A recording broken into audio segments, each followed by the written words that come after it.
Okay, so if you've been following, I've talked about how I was a stitcher, things that helped to be a stitcher, wardrobe, things that might be helpful for wardrobe, and now here for a third job that I have worked since August. Assistant to the costume designer or costume design assistant. I've seen it both ways. Honestly, this is a mixed bag of experience. For me, what was really helpful was that I love Excel sheets. I love organization. I've done a bunch of that in my different marketing jobs and different nonprofit things. That was great. That was easy for me.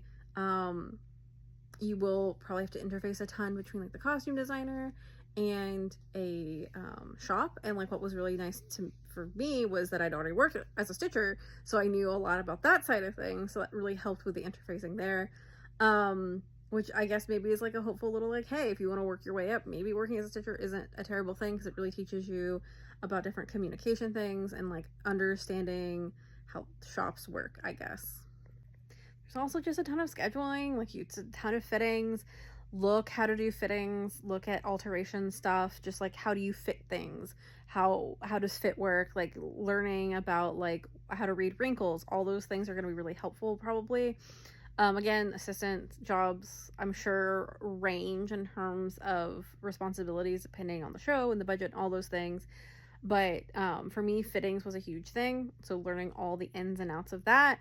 A lot of delivery intake was also a thing, and returns intake, or I guess deaccessioning.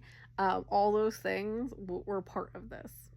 And like you're gonna spend a ton of time just going through costume stock, probably looking for shoes for actors, interchanging stuff, taking photos, uploading them so that everyone can look and be like, okay, so what does this combination of this costume look like?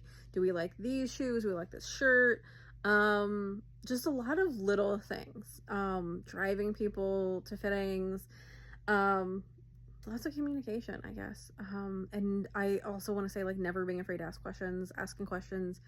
Honestly, I think is vital to all these jobs, but I think especially for costume assistant, because you're not in all the design meetings, so you don't know exactly if there was a call made on something or not. So just always asking questions, because you're not part of every meeting and conversation.